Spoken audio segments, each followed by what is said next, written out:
Enfin nous y voilà. Le vrai épisode final d'une classe d'écart. Cependant, nous en avons fini avec Dan et Daniel. De quoi va donc parler cet épisode?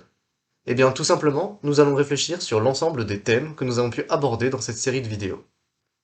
Tout d'abord, je reviendrai sur la dernière vidéo, sur la partie adulte. Nous sommes assez vite passés sur le fait que Dan avait recommencé sa deuxième année. Et pourtant, c'est quelque chose d'extrêmement révélateur. Selon un article scientifique, les probabilités de remettre son mémoire en retard, donc d'avoir raté au moins une année, sont démultipliées par le fait d'être issu d'une classe sociale plus faible, allant même jusqu'à 90% de remise en retard du mémoire pour certaines personnes. Ensuite, nous avons, à un moment, parlé de déterminisme social.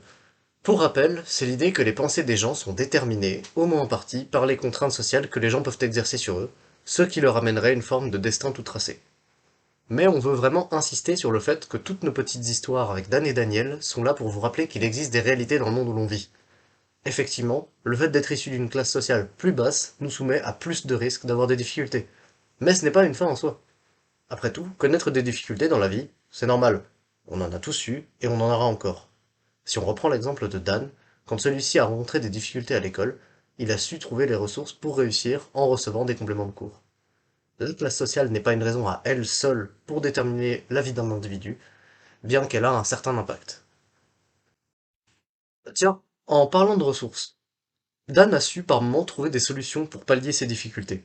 Ce que nous avons voulu faire comprendre par là, c'est qu'il existe des solutions, des mesures, qui permettent de contrecarrer en partie les effets dus à la classe sociale.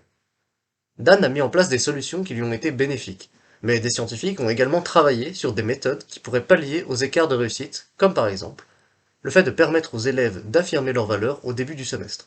Cela a permis aux élèves de prendre confiance en eux et de se motiver. Le fait de permettre aux élèves d'écouter des témoignages d'élèves plus âgés pour devenir plus à l'aise de prendre la parole sur leur classe sociale et antécédents scolaires. Le fait de mettre en avant la fonction d'apprentissage lors d'un examen au lieu de la fonction de sélection. Et c'est précisément pour cette raison que nous avons décidé de créer la chaîne Une classe d'écart. Nous voulons faire savoir que ces solutions existent, même si parfois elles peuvent sembler un peu simples. Ces problèmes subtils auxquels on ne pense pas forcément, c'est dans cette série de vidéos que nous vous avons souhaité les mettre en lumière. Enfin, il est toujours bon de rappeler que notre histoire est fictive. Nous sommes basés sur différentes études scientifiques pour les problèmes et les solutions que Dan et Daniel vont rencontrer. Effectivement, ils sont, comme nous l'avons dit, la même personne, mais issus de deux classes différentes. C'est un scénario qu'il est impossible de retrouver dans la vie réelle, car il y aura toujours des différences entre les gens. Mais c'est de cette manière que nous avons estimé représenter au mieux le problème. Et voilà, c'est sur cette vidéo de réflexion que s'achève l'histoire de Dan et Daniel. Nous espérons que vous aurez appris un maximum d'informations, et nous vous remercions de nous avoir accompagnés lors de cette aventure.